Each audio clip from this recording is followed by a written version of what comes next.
คนในชาติสมมุติว่ามีคนเก่งเจ้า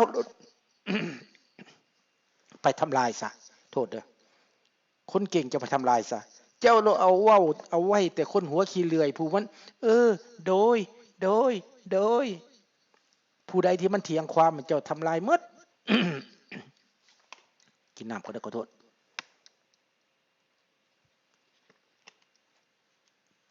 เจ้าเอาไว้ตั้งแต่คนที่เห็นดี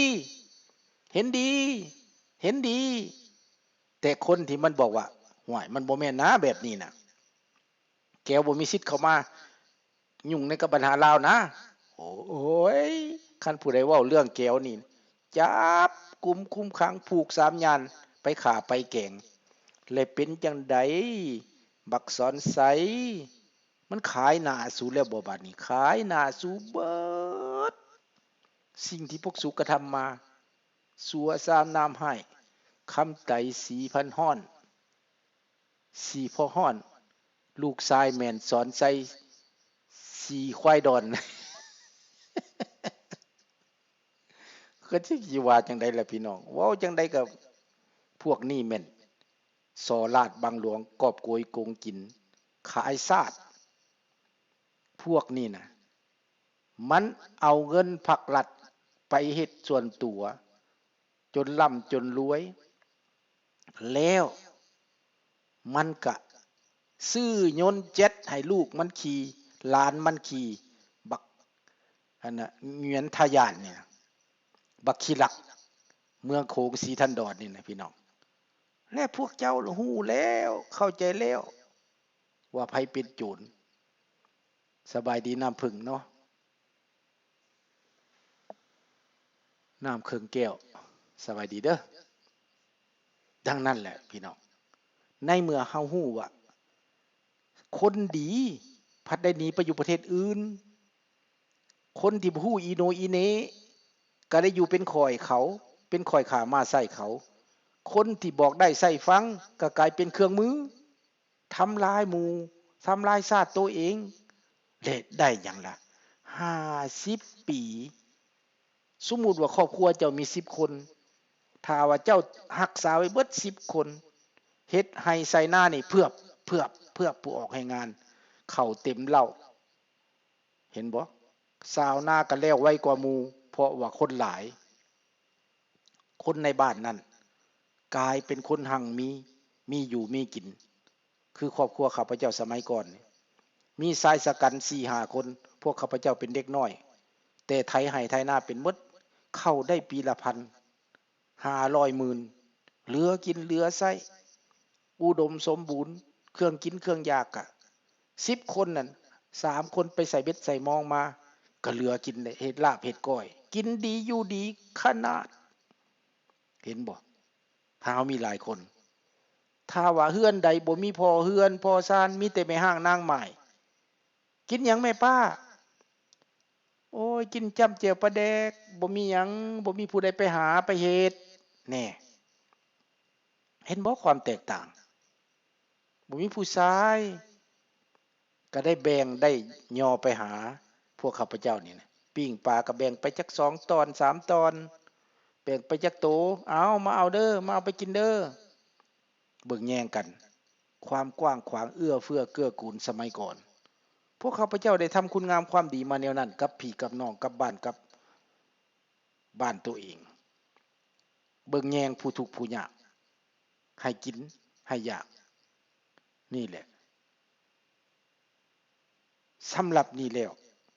ถ้าว่าเจ้าบ่เฮ็ดให้มีอพยพพะนะพระเจ้าแผ่นดินเพิ่นว่าปกครองโลดอำนาจเพิ่นก็ลงแล้วเพิ่นลาออกจากเจ้าชีวิตแล้วเจ้าบ่ฆ่าบ่แกล้งเพิ่นเจ้าบ่เข็นฆ่าหาวีคนเขาก็บ่หนีและเขาก็จะสร้างระบอบใหม่ของเจ้าน่ะให้เป็นประชาธิปไตยนำกันเห็นบ่และเจ้าก็สิถูกยอมรับรู้โธ่เขามาแต่ป่านี่เขาดีอีหลีใดเออเขาบ่เข็นบ่ฆ่าหาวีเขาเปิดให้มีการศึกษาเขาเปิดให้มีการทำเรียนเขาบ่มีแบ่งพรรคแบ่งพวกเขาบ่ใส่ร้ายป้ายสีเขามีคุณธรรมมีศีลมีธรรมแต่แท้ข้าพเจ้าก็อย่ารอเบิ่งอันนั้นเด้ยังบ่หนีเด้อยากรอเบิ่ง มันสิปกครองแบบใดพวกคอมมิวนิสต์นี่นะเว้ากันกับหมู่กับเมียเบิ่งเขาก่อนแม่มันเอ้ยว่าซั่นว่าเขาสิเฮ็ดจังไดสุดท้ายมันก็เฮ็ดความรุนแรงที่ข้าพเจ้าคิดนั่นแหละมันจัดการผู้นั้นจัดการผู้นี้หาเรื่องใส่ผู้นั้นหาเรื่องใส่ผู้นี้จับกุมคุมขังมัดแป้ศอกพูนทางสวรรณเขตก็แก้ขึ้นไปเสปูนเมืองพินพูนฮอดชายแดนแก้วพูนพูนคุกบ้านนาเปาะบ่คุกแก้งคันบ่มันเอาไปขังไว้จนล่มจนตายข้าพเจ้าก็ไปเห็นทั้งสองคุกแก้งคันคุกนาเปาะคุกในสัมมนานั่นเห็นเบิดที่มันเว้าสัมมนามันบ่แม่นสัมมนาคำว่าสัมมนานี้มันเป็นคำเว้าหาเอาซื่อๆสร้างปั้นขึ้นมาซื่อๆสัมมนาเป็นภาษาฝรั่งเศสว่า re-education เห็นบ่หมายคำว่า education หรือว่า seminar หมายความว่าอบรมซื่อๆได้อบรมเรื่องการค้าอบรมเรื่องการขาย seminar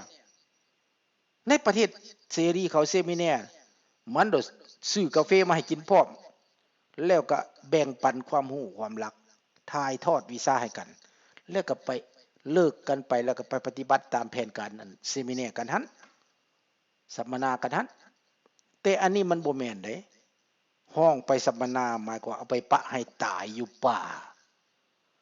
ข้าวบ่ให้กินเอาข้าวขี้มอดให้กินเกลือก็บ่มีฮอดเกลือหน่อไม้ก็ต้มบ่มีเกลือกินหน่อไม้เป็นเปื้อนเป็นดีเบิดหน่อไม้แล้วก็บ่มีอันกินขุดเผือกขุดมันกินจนล้มจนตายในดงในป่าไข้ยุงเจ็บท้องลงท้องตายคนเราดับสูญเสื้อชาติตัวเองเพื่อความพอใจของแก้วนี่เขาห้องว่าคนลาวทรยศแม้นบักสอนใส่มันดีใจบักคำไตดีใจเพราะว่าคนลาวตายหมดแล้วมันสิได้ครองเมืองผู้เดียวมันอันพวกบักกะลือพันคำทองรุ่นนั้นมันก็ได้เป็นนายกเป็นประธานประเทศมาตลอดเป็นเจ้านายมาตลอดมันก็พอใจมันร่ำรวยผู้เดียวมันแต่ประชาชนลาวทั้งประเทศเสียโอกาสป่าไม้เกลี้ยงบ่อแห่เกลี้ยงเขื่อนไฟฟ้าเขาเอาจนหมดผลประโยชน์ต่างๆถูกพวกนั้นเอาไปจนหมดเห็นบ่ที่แหละแม่นแล้วก็ยากเซมินาร์แม่นแล้วมันแม่นมันบ่แม่นเซมินาร์ได้บัดนี้เซมินาร์ในต่างประเทศก็คือข้าพเจ้าเว้าและท่านบุญเซมินาร์อยู่พี่นั่นโยก็คิดว่าดีนะอันนั้นเขาก็ว่าสัมมนาพวกทหารพวกข้าราชการพวกนักศึกษาที่เพิ่นว่าเอาไปสัมมนาก็ดีใจเด้สิได้ไปสัมมนาแต่ว่าตกกระใจบ่นว่าเป็นหยังคือไปไว้อยู่ป่า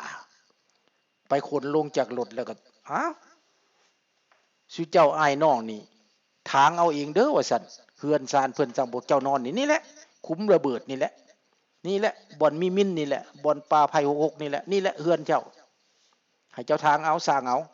พวกสัมมนาไปทมิตรก็อดเอาต้องเฮ็ดต้องสร้างต้องล้างสมองตัวอีกก่อนตัดไม้ตัดตอกเฮ็ดสร้างตึกสร้างโรงประชุมขึ้นมาก็เกิดขึ้นมาได้กับโฮกันจังแล้วเพิ่นไปใหม่ๆ5เดือนต่อไปห้วยมันบ่แม่นเซมินาร์ได้นี่น่ะ6เดือนต่อไป2-3 ปีต่อไปยังอยู่บ่อนเก่าจนฮอด10 ปีตายอยู่หั่นตายไข้ยุงตายเหยียบระเบิดตายทุกสิ่งทุกอย่างตายอึดตายหิวแลใดบาดนี้ข้าพเจ้าก็ไปเห็นมาหมดขึ้นไปฮอดเสโปนเมืองพินขึ้นไปฮอดซ้ำเหนือเสียงขวางเห็นหมดได้ข้าพเจ้านี่มันบ่แม่นเลยเด้อพวกนี้นะพวกนี้มันมาล้างมาผ่านได้นี่ได้เห็นบ่มันบ่แม่นคือมันเว้าคือมันโฆษณาแลใดนี่แหละพี่น้องความจริงความเป็นจริงที่มันเกิดมันเอาเจ้าชีวิตไปขังไว้อยู่ในเลี้ยงควายเคยเป็นเจ้าชีวิตเคยเป็นเจ้าคนนายคนมาตลอดและมันเอาไปเลี้ยงควายในป่ามันหาว่าควายกินยาบ่อิ่มมันก็ตีมันก็เอาขี้เข้าปนใส่ขี้ทรายให้เพิ่นกิน มันเฮ็ดพิลึกใดพี่น้องเอ้ยอันนี้ปฏิเสธความรับผิดชอบบ่ได้มันเอาขี้ทรายเพิ่นกินเจ้าชีวิตเพิ่นบ่เคยเป็นแบบนั้นคนธรรมดาก็ยังกินบ่ได้ให้มันกินแม่บักสอนไส้บักคำไตกินขี้ทรายกับข้าวปนกันเพิ่นกินบ่ได้เพิ่นก็ตายข้าวปลาอาหารบ่มีเสื้อผ้าผ่อนอาแพบ่มีเสื้อสนะปูนอนก็บ่มีนอนภาคนนอนพื้นนอนดินตายเห็นบ่องค์มงกุฎราชกุมารคนใหญ่คนสูงพี่น้องเรียนจบมาจากต่างประเทศมันก็เอาเพิ่นไปตายจนได้พี่น้องเพิ่นตายก่อนพ่อแม่ได้องค์มงกุฎเพราะว่าเพิ่นบ่กินข้าวนั้นเอาให้แม่ให้พ่อกินเพราะว่าอีตนพ่อแม่เบิ่งดูมันเฮ็ดน่ะอันนี้น่ะเจ็บแสบที่สุดในประวัติศาสตร์เด้อพี่น้องลูกหลานเนี่ยผู้ใดได้ยินได้ฟังนะมันเป็นตาเครียดแค้นหรือเหลือใจเด้อพี่น้องเด้อแต่ว่าพวกมันเข้าใจบ่la vérité oui c'est vrai อันนี้ครับพระเจ้ายั่งยืนได้สาบานต่อฟ้าต่อไฟอันนี้นะต่อสักสิ่งสักขีพยานในโลกและในแผ่นดินลาวที่ข้าพเจ้าเว้าไปนี่พวกมันได้กระทำอีหลีมันเฮ็ดอีหลีพี่น้องมันเป็นความจริงจึงมาเล่าสู่ลูกสู่หลานให้บันทึกไว้ให้จดจำไว้ให้เขียนไว้ให้เป็นประวัติศาสตร์เมื่อใดพวกระบอบนี้จบไปเฮาจะต้องมีปึ้มเป็นเล่มเราไว้ให้ลูกให้หลานเอาไปเฮ็ดเป็นปึ้มรูปภาพต่างๆเก็บมาประกอบว่าประวัติศาสตร์อันเลวทรามประวัติศาสตร์อันสู่ห้ายที่สุดในการปกครองของประเทศลาวมีช่วงใดช่วงปี1975หาปัจจุบันนี้เลวร้ายขนาดเฮ็ดให้ประเทศลาวต้องด้อยโอกาสเสียโอกาสในการพัฒนาในการเดินหน้าทางด้านเศรษฐกิจและการเมืองการปกครองนี่แหละสำคัญที่สุดพี่น้องลูกหลานผู้ฟังผู้ชมเอาละมื้อนี้ข้าพเจ้ามาเว้าซ่าแต่ก็บ่ซ่าปานใดดอกยังได้โอกาสคนก็ยังฟังมาถึง 7-80 คนเนาะก็ขอบอกขอบใจหลายๆลุงขออำลาพระจากมื้อนี้เสียเวลาไปหลายเติบในการแปลงเนาะในการซ้อมและก็บ่สะดุดเลยอือแม็กซี่มงโบฟิสบ่สะดุดเลยตั้งแต่แปลงมาแล้วบ่สะดุดเลยบัดนี้บ่เหลืองเลยนะชัดเจนออกหน้าจออันนี้ก็ขอบใจหลายๆเนาะอยู่ไกลปานใดเพิ่นก็ยังนำซอยพ่อเฒ่าอยู่ได้ลูกเคยลาก็ได้ ค่ำคูณเด้อพี่น้องเด้อเอามื้อนี้ก็ถือโอกาสอำลาพาจากลูกหลานทุกคน Thank you very much Merci beaucoup Good night Bonne nuit